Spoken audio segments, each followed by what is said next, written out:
Sales volumes. Quarter-on-quarter construction products manufacturing returned to business as usual in Q3 after the weather-related pauses and subsequent catch-up in the first half of the year.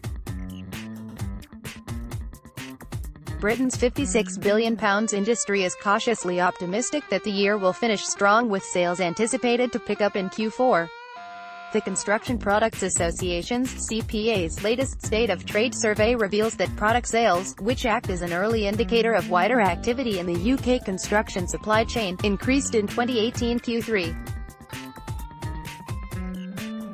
For heavy-side manufacturers, 27% reported that sales increased, which was below the 40% that reported a rise in sales in a weather-boosted Q2, but in line with the average survey balance for 2017. On the light side, which includes products such as insulation, boilers, glass and lighting, 27% of manufacturers also reported that sales rose, marking the first increase of 2018.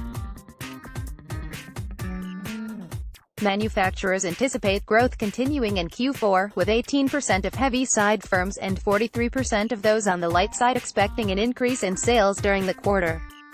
Manufacturers also reported that labor cost pressures began to subside in Q3.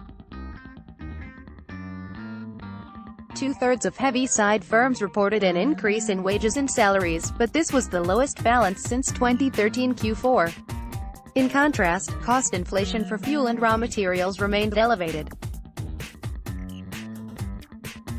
Rebecca Larkin, CPA senior economist, said, given the unprecedented levels of economic uncertainty around Brexit and the weather-related distortions in the first half of the year, signs of a steady expansion in Q3 for construction product manufacturing and the building activity it delivers into are reassuring.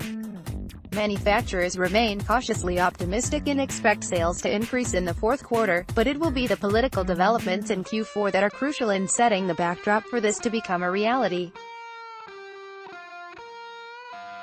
Cost pressures appear to have started easing on the labor side, but with continued weakness in sterling and the upward march in global oil prices since May, manufacturers are still feeling the pinch when it comes to fuel and raw materials input costs. Key survey findings include a balance of 27% of heavy-side firms and 27% of light-side firms reported that construction product sales rose in the third quarter of 2018 compared with the second quarter on an annual basis. Sales also increased for 27% of heavy-side and light-side firms on balance. 18% of heavy-side manufacturers anticipated a rise in sales in the next quarter, decreasing from a balance of 50% in the previous quarter on the light side. 43% of firms expected an increase in product sales in Q4, compared to a zero balance in Q1 and Q2. Overall annual cost increases were reported by 64% of manufacturers on the heavy side and 50% on the light side. Raw materials costs rose according to 82% of heavy-side manufacturers and 71% of those on the light side. Fuel costs were reported higher by 90% of heavy-side and light-side firms.